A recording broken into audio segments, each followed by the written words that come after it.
Hello friends, welcome to YouTube channel for आपकी success. Good morning, मैं निहारिका सैनी। चलिए तो आज का वीडियो स्टार्ट करते हैं। और आज की इस वीडियो में हम अम्ल क्षार और लवण से रिलेटेड मोस्ट इंपोर्टेंट क्वेश्चन को सोल्व करने वाले हैं जो बार बार एग्जाम में रिपीट होते हैं। और देखिए, इस टॉपिक का आज हमारे ये थर्ड पार्ट है। इससे पहले इसके फर्स्ट और सेकंड पार्ट भी आ चुका है। आपने नहीं देखा है तो प्लेलिस्ट में आपको वीडियो मिल जाएंगे, आपको पूरे देखने हैं। ओके, क्योंकि आपके एग्जाम के लिए बहुत ही ज्यादा इंपॉर्टेंट ये क्वेश्चन है। तो चलिए यहाँ पर स्टार्ट करते हैं। क्वेश्चन नंबर फर्स्ट है, अगर किसी विलेन का पीएच मान 5 से बढ़कर 7 हो जाए तो विलेन की अम्लीयता पर क्या प्रभाव पड़ेगा, आपको बताना है। तो देखिए यहाँ पर पीएच मान क्या है, बढ़ रहा है। 7 से कितना हो रहा है, सॉरी 5 से कितना हो रहा है, 7 हो रहा है। तो देखिए पीएच मान बढ़ता है तो किस तरफ जाता है, तो क्षार की तरफ जाता है, क्षारकता की तरफ जाता है। तो यहाँ पर अम्लीयता के लिए पूछा है, तो अम्लीयता क्या होगी, कम हो जाएगी, घट जाएगी। तो कितनी कम होगी यहाँ पर आपको पूछा है। तो यहाँ पर देख सकते हैं, जब 1 यूनिट पीएच मान बढ़ता है तो कितने गुना कम होती है अम्लीयता, तो ये होती है 10 गुना कम होती है।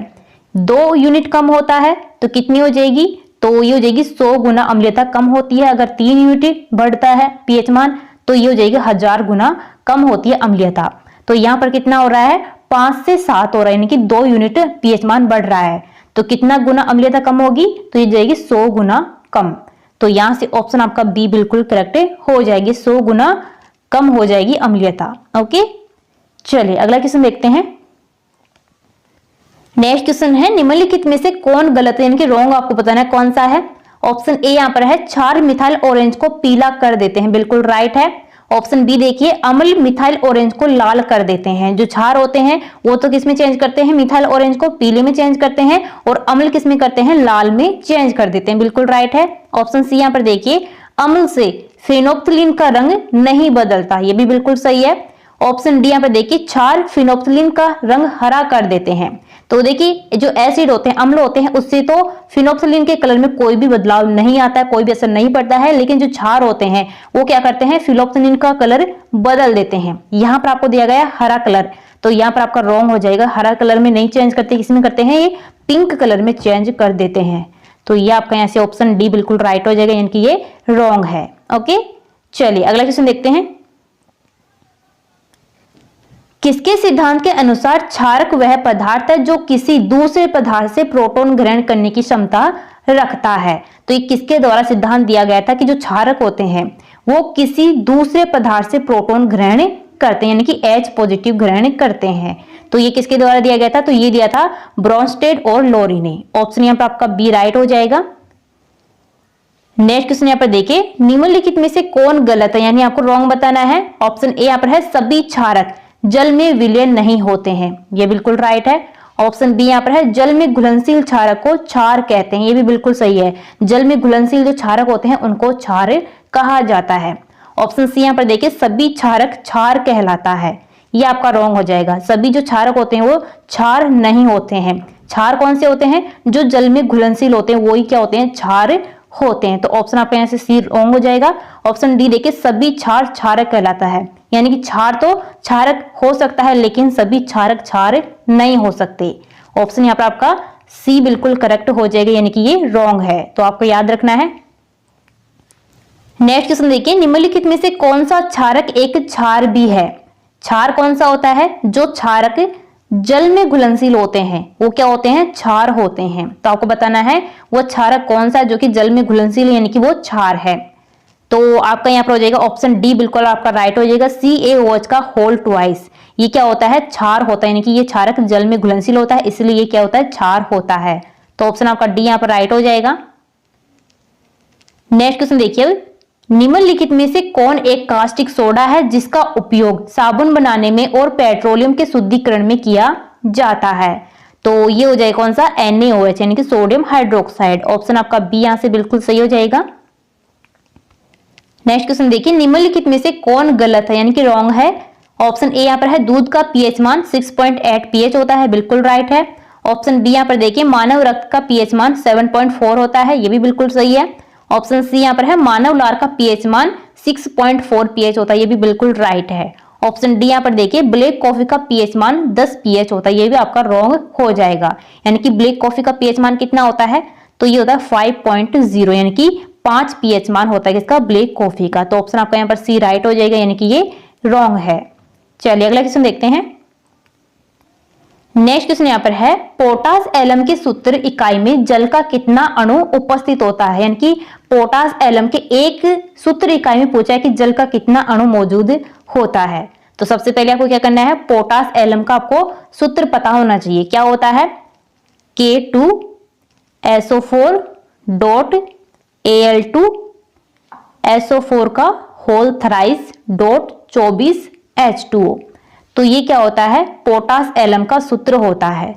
तो इसमें जल का अणु आपको पूछा कितना है, तो आप देख सकते कितना है, 24 यहाँ पर जल के अणु उपस्थित हैं। तो यहाँ पर आपका ऑप्शन डी बिल्कुल करेक्ट हो जाएगा।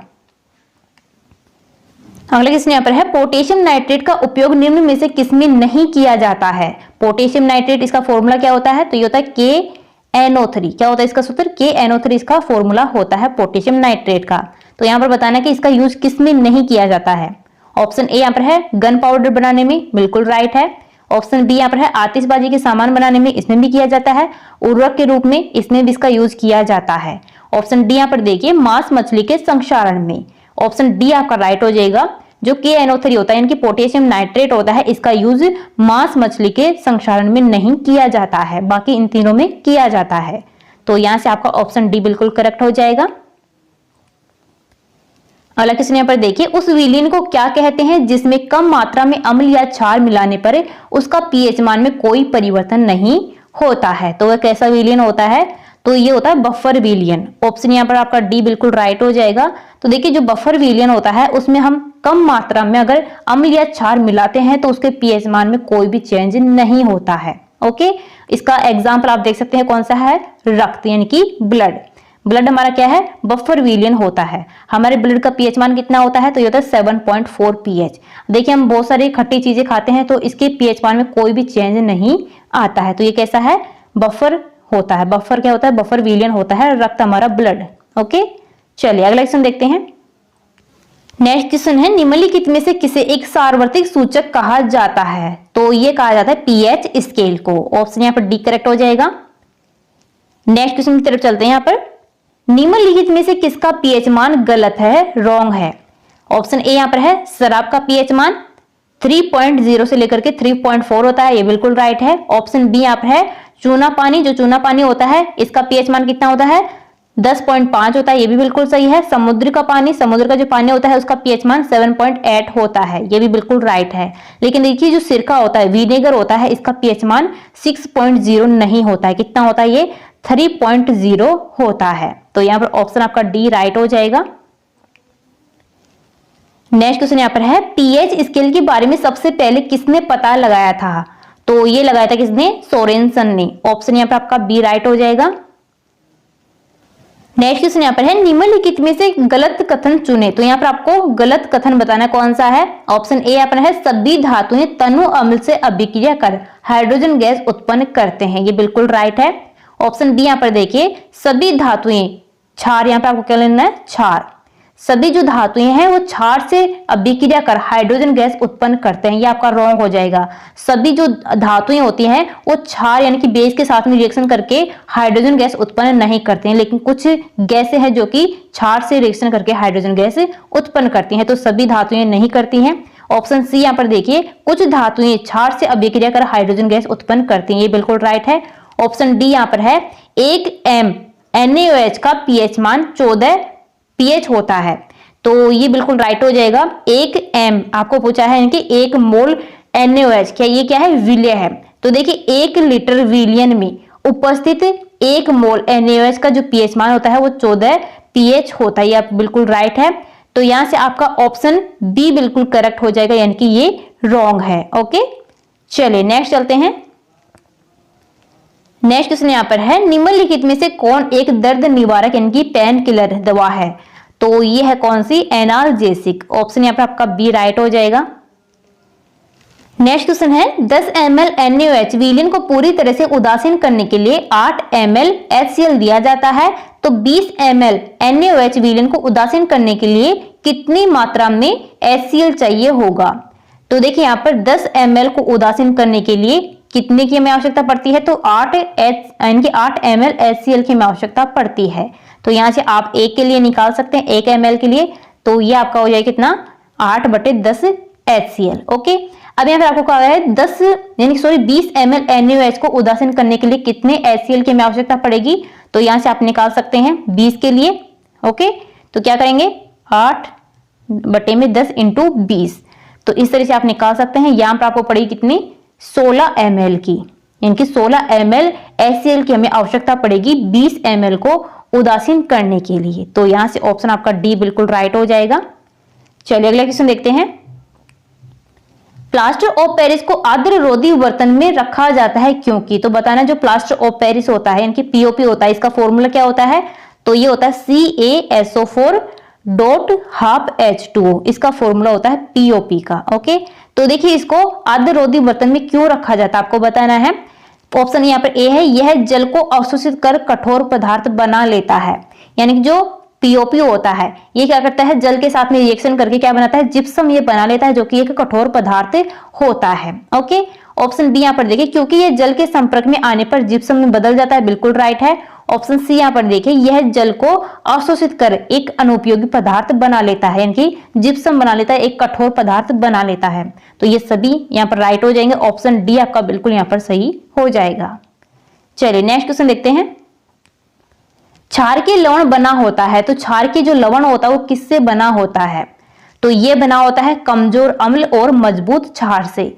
अब देखिए लवण कैसे बनता है, एसिड प्लस में बेस रिएक्शन करते हैं तो क्या बनता है, लवण बनता है। तो यहाँ पर देखिए क्षार के लवण दिया है, इनकी क्षार जो होता है इसमें क्या होता है, मजबूत होता है, इनकी बेस क्या होता है, इसमें मजबूत होता है, इसलिए क्या बना है, क्षार के लवण बना है। अगर यहाँ से आपको अम्लीय लवण पूछे तो इसमें अम्ल क्या होगा, वो मजबूत होगा और बेस क्या होगा, कमजोर होगा। तो यहाँ पर ऑप्शन आपका बी राइट हो जाएगा। नेक्स्ट क्वेश्चन देखिए, कठोर जल को मृदु करने के लिए निम्न में से किस यौगिक का उपयोग किया जाता है। तो देखिए कठोर जो जल होता है उसको मृदु बनाने के लिए किसका यूज किया जाता है, तो ये किया जाता है सोडियम कार्बोनेट का। ऑप्शन यहाँ पर ए आपका राइट हो जाएगा। इसका फॉर्मूला क्या होता है सोडियम कार्बोनेट का, तो ये होता है Na2CO3.10H2, इसका फॉर्मूला होता है किसका, सोडियम कार्बोनेट का। तो ऑप्शन ए आपका राइट हो जाएगा। चलिए अगला क्वेश्चन देखते हैं। नेक्स्ट आपका क्वेश्चन है, पीएच मान से संबंधित सही सेट चुने। ऑप्शन ए यहाँ पर है छोटी आंत, इसका पीएच मान कितना होता है, तो ये 7.4 पीएच होता है, बिल्कुल राइट है। ऑप्शन बी यहाँ पर है टूथपेस्ट का पीएच मान कितना होता है, तो ये 8 पीएच होता है, ये भी बिल्कुल राइट है। टमाटर का जो जूस होता है उसका पीएच मान कितना होता है, तो ये 4.2 पीएच होता है, ये भी बिल्कुल राइट है। तो ऑप्शन आपका डी यहाँ पर राइट हो जाएगा, उपयुक्त सभी। अगला क्वेश्चन यहाँ पर है, अम्ल से संबंधित निम्नलिखित में से कौन सा गलत है। ऑप्शन ए यहाँ पर देखिए, यह स्वाद में कड़वा होता है, ये आपका रॉन्ग हो जाएगा, यानी कि ऑप्शन ए बिल्कुल आपका राइट यहाँ पर हो जाएगा। अम्ल कैसे होते हैं, स्वाद में खट्टे होते हैं। ऑप्शन बी देखिए, ये स्वाद में खट्टा होता है, बिल्कुल राइट है। ऑप्शन सी यहाँ पर है, यह नीले लिटमस को लाल कर देता है। तो देखिए आपको याद रखना है, जो एसिड होता है वो क्या करता है, जो लिटमस पेपर होता है उसको ब्लू से किस में चेंज करता है, रेड में चेंज करता है। और हम बेस यानी कि क्षार की बात करें तो क्षार क्या करता है, लिटमस पत्र को रेड से ब्लू में चेंज करता है। तो दोनों आपको याद रखने हैं। ऑप्शन डी देखिए, क्षार के प्रभाव को खत्म करता है, ये भी बिल्कुल राइट हो जाएगा। तो ऑप्शन यहाँ पर आपका ए बिल्कुल राइट हो जाएगा, यानी ये रॉन्ग है। चलिए अगला क्वेश्चन देखते हैं। क्षार से संबंधित निम्नलिखित में से कौन सा गलत है। अब यहाँ पर आपको क्षार यानी कि बेस के लिए पूछा है, तो ऑप्शन यहाँ पर ए देखिए, ये स्वाद में कड़वा होता है, ये बिल्कुल राइट है। क्षार कैसे होते हैं, स्वाद में कड़वे होते हैं, और अम्ल कैसे होते हैं, खट्टे होते हैं। ऑप्शन बी यहाँ पर है, यह स्वाद में खट्टा होता है, ये आपका रॉन्ग हो जाएगा, यानी कि ऑप्शन बी आपका यहाँ पर राइट हो जाएगा। ऑप्शन सी देखिए, यह लाल लिटमस को नीला कर देता है, कैसे करता है, लाल जो लिटमस पत्र होता है उसको नीला कर देता है, ये आपका सही हो जाएगा यहाँ पर। ऑप्शन डी देखिए, यहाँ पर अम्ल के प्रभाव को खत्म करता है, जो क्षार होता है वो अम्ल के प्रभाव को खत्म करता है, और जो अम्ल होता है वो क्षार के प्रभाव को खत्म करता है। तो ऑप्शन यहाँ पर डी भी आपका बिल्कुल सही है। तो यहां से ऑप्शन आपका बी राइट हो जाएगा, यानी कि ये रॉन्ग है, किसके बारे में, क्षार के बारे में। चलिए अगला क्वेश्चन देखते हैं। निम्नलिखित में से कौन सा एक संश्लेषित सूचक है। तो यहाँ पर आपको संश्लेषित सूचक बताना है, कौन सा है, लिटमस, हल्दी, लाल पत्ता गोभी या फिर मिथाइल ऑरेंज। तो यहाँ से करेक्ट आंसर आपका हो जाएगा मिथाइल ऑरेंज। जो मिथाइल ऑरेंज होता है ये संश्लेषित सूचक होता है। ओके, और बाकी जो ये है लिटमस, हल्दी, लाल पत्ता गोभी, ये सब क्या है प्राकृतिक सूचक हैं, लेकिन जो मिथाइल ऑरेंज है इसको प्रयोगशाला में बनाया गया है। तो ऑप्शन यहाँ पर डी आपका राइट हो जाएगा। तो फ्रेंड्स हमारा आज का वीडियो यहीं पर कंप्लीट होता है। यहाँ पर हमने अम्ल क्षार और लवण से रिलेटेड मोस्ट इंपोर्टेंट क्वेश्चन को सोल्व कर लिया, वो भी पूरी डिटेल के साथ में, एक्स्ट्रा फैक्ट के साथ में, क्योंकि आपके आने वाली सभी एग्जाम में से यहाँ से आपको जरूर क्वेश्चन पूछे जाएंगे। तो वीडियो पसंद आया है तो उसको ज्यादा से ज्यादा लाइक करें, शेयर करें और कमेंट जरूर करना। ओके, तो चलिए मिलते हैं नेक्स्ट वीडियो में। Thank you.